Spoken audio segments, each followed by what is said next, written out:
Normally I try to put a little more energy and effort, but I'm not feeling super great. Haven't been really feeling great like half this week, so that's why I haven't even been streaming. But anyway, we're just gonna get through this. We're gonna ignore the fact I look terrible.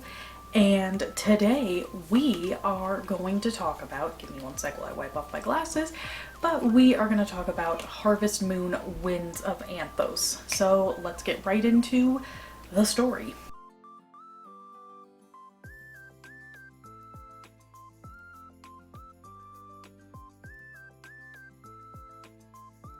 So the base story for Winds of Anthos is, I guess, the land had to be protected by the harvest spirits of them becoming a wall for, each harvest sprite that was attached to the village. They, in order to protect their village, had to become like a wall because a volcano was erupting, and that just hasn't come down for a long time. So your character just gets the wall from your village to come down, and now you just want to go out and open the world back up again because the volcano already happened.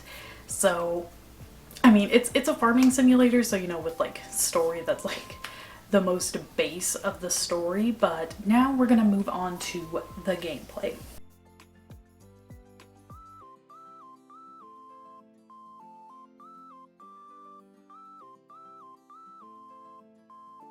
So for this game, I was specifically playing the Switch version, and the gameplay I captured, it is all docked on the screen and everything. So one thing I will say just before we really talk about anything else is there definitely is a bit of lag in some areas. It doesn't make the game unplayable or anything, but there'll definitely be some frame rate drops and everything. So with this game, it's, you're pretty basic in terms of gameplay of the farming simulator. You have your field that you can harvest crops in.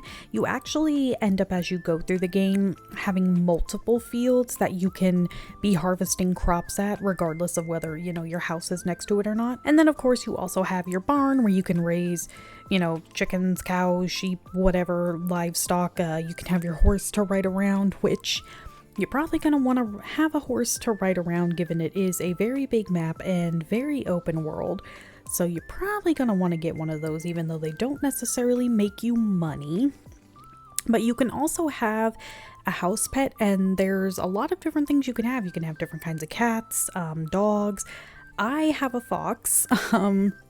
You can have there's ferrets and budgies, and what's interesting is all of the house pets come with different little perks. Like for instance, the fox, it will periodically, sometimes in the morning when you wake up for the day, it will have some kind of mushroom that it gathered for you. And I believe ferrets will gather ore or something.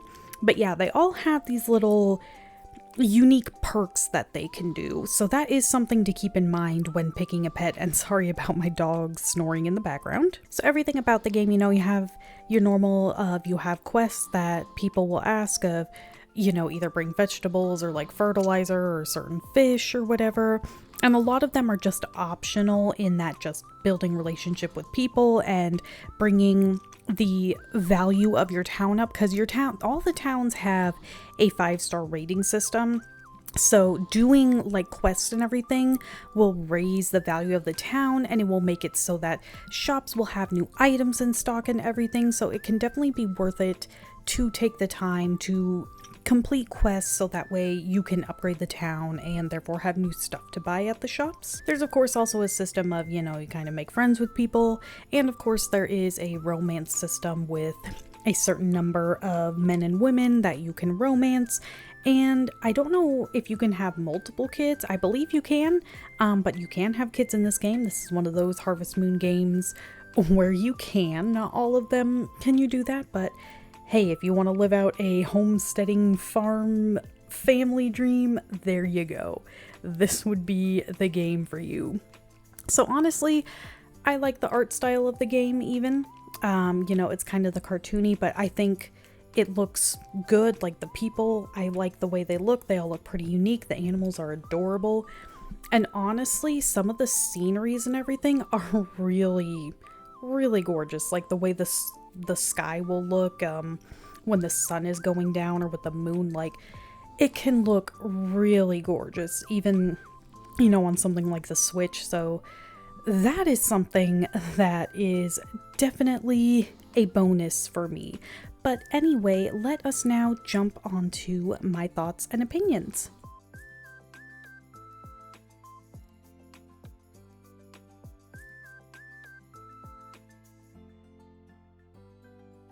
So honestly, with this game, I'm gonna start right off the bat by saying if this is your first farming sim, life sim, anything like that, I would not recommend this being your first one because while all those games are definitely kind of grindy and everything on some level, I feel like this one really is before it even kind of gets to a better point, which isn't always terrible. Now, if it's gonna take a while, I feel like this would definitely turn people off of, you know, the whole genre if this is their first one.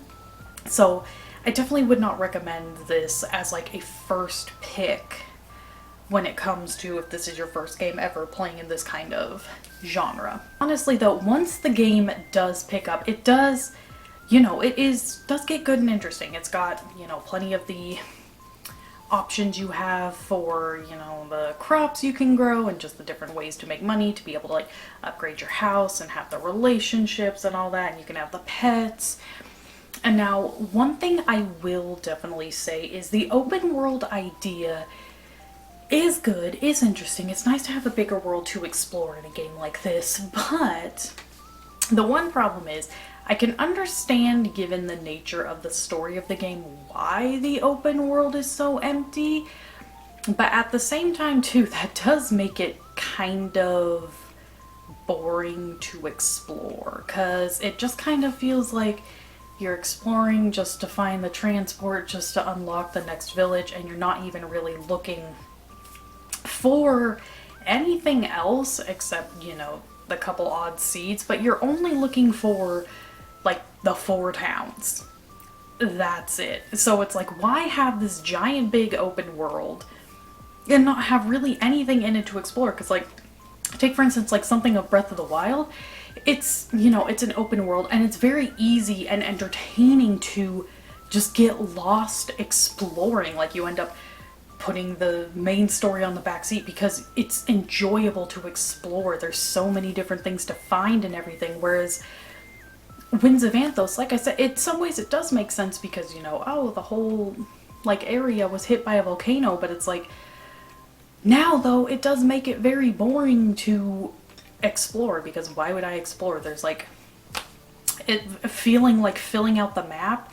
Okay, cool, fill out the map for like, you know, just the purpose of I like the whole map filled out, but it doesn't really feel fun or engaging. Like there's no, oh yeah, I really want to do it because I want to see what's there. It's just like, oh no, I just want to fill the map out, so the map's filled out.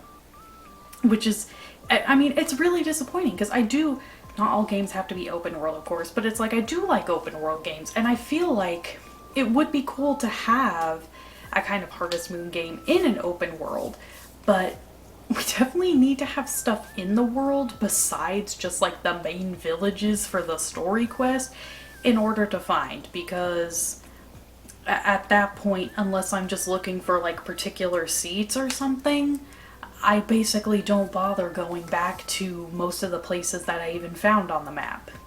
And like, I walk through and it's like, oh, this is pretty, okay, found the seats, and I'm there for like 2 minutes and then move on, because there's nothing really to explore. And honestly, I do too have a problem with games, and I heard a lot of people say this about Death Stranding, but I never actually played it, of like, it takes 20 hours about into the game for it to get good.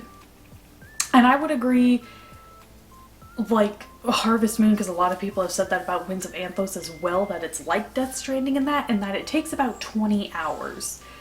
But I don't really like games where it's like I have to sit there for 20 hours before, you know, it gets interesting. Like, it's at that point it feels a bit more like, of a slog to get through, and like I'm just like, oh, I just need to get through to get to the fun part. Whereas like, take for instance something like Infinite Wealth that I'm playing recently. It's a long game and I'm having fun all the way through. There's been no, oh, you have to wait till this part for it to get interesting. Yeah, the game gets better as it continues, but it was never boring or like it was like, oh, it wasn't that great until it got to this point. Like, I feel like that's the way to do it. And I mean, the only reason with Winds of Anthos, like the 20-hour mark, that whole remark of like, yeah, it gets better there. I feel like if you are a die-hard into farm sim and everything, yeah, you'll still enjoy it in that aspect. But like I said, if you're new to the genre, or like this is your first game or maybe one of your first games, it's definitely gonna turn people off. I do know that there is DLC. I don't have the DLC. I don't know how much the DLC adds, honestly, but there is that. So, I just want to disclose that. Something, I know I keep talking about a lot of negatives, but another kind of problem I have with the game, and it partly could just be me, but I played a lot of these life simulation and farming simulation games, and I've even seen a lot of people saying they have the same issue of, it feels like for a lot of these quests and everything, like the main story and like how to progress, it's clear but not. Because I found myself half the time having to look up to, kind of figure out what I needed to do or where I needed to go to find the specific thing for the quest. Like, it kind of give you the direction, and it does let you know of like, oh hey, this quest, it's got a blue check mark, so this is a quest that's gonna progress the main story. But there was still a lot where I was having to look up, wait, what am I supposed to do here? What is that like? And a lot of people online were saying they had that same problem of, they were kind of frustrated that it felt like in this game there was like, in order for them to progress, they had to look up stuff. It wasn't just oh, I'm trying to like, max out everything and want to know the best way to do that. No, it was like, in order to progress the story, I'm having to Google in order to, figure this out. So honestly, that's kind of another, I would argue, maybe non-selling point. Now, as for all the companions and everything, like, so far I haven't actually gotten to the point for like a marriage candidate, but the bachelors and bachelorettes, like, yeah, you kind of change the dialogue. You get this little very short cutscene with them once you've like progressed the relationship of friendship a little further. But I mean, they're not bad, but they don't necessarily, I wouldn't say they're the most standout stellar NPCs and romanceable options. Like I said, they're not terrible. They definitely have personality. I do like the cutscenes when it gets there, and I like the fact that the dialogue changes. It's pretty much like other Harvest Moon games in that regard. I don't know how much, how different it would be like at a festival and everything, because this is one of those games, because normally I do try to beat, normally I would beat a game before doing a video on it, but given that this is a like farming simulator, and these kinds of games, it can vary how long it takes people to do things, because it depends on where your priorities lie and what you're doing and everything. And honestly, to like necessarily experience fully everything, you would definitely have to do multiple playthroughs of like experiencing, maybe doing like romancing this person or whatever. So I will say I haven't beaten the game, but for what it is with my playthrough, I have enjoyed my time with it. I do enjoy, picking up my Switch and getting the stuff done, especially now that I have hit that point where the game does pick up. And like a lot of people were saying online, I definitely agree with that. It picks up a lot more at about that 20-hour mark. When you're starting to open more villages, you're starting to be able to talk to more people, you're getting festivals unlocked to be able to actually do those, and like competitions and everything. So definitely once you start getting that stuff, the game does get a lot better. But honestly, I'm gonna give this game a 6.5 out of 10. It's not the worst game ever, of course, but There are definitely a lot of flaws and kind of left so far wanting more, especially out of this open world aspect that it feels like they didn't necessarily fully commit to. I would really love if they maybe tried that again and did more with it. But anyway, I hope you enjoyed this video. My kid's water cup shook over there because I moved the bed. If you enjoyed this video, go ahead and leave a like. You don't have to, but it helps let me know what you all enjoy watching. Go ahead, leave down in the comments below if you played, Winds of Anthos, what's your thoughts on it, maybe your favorite Harvest Moon, or just any life sim game. If you want to see more videos like this, go ahead and hit that subscribe button. I upload every Friday.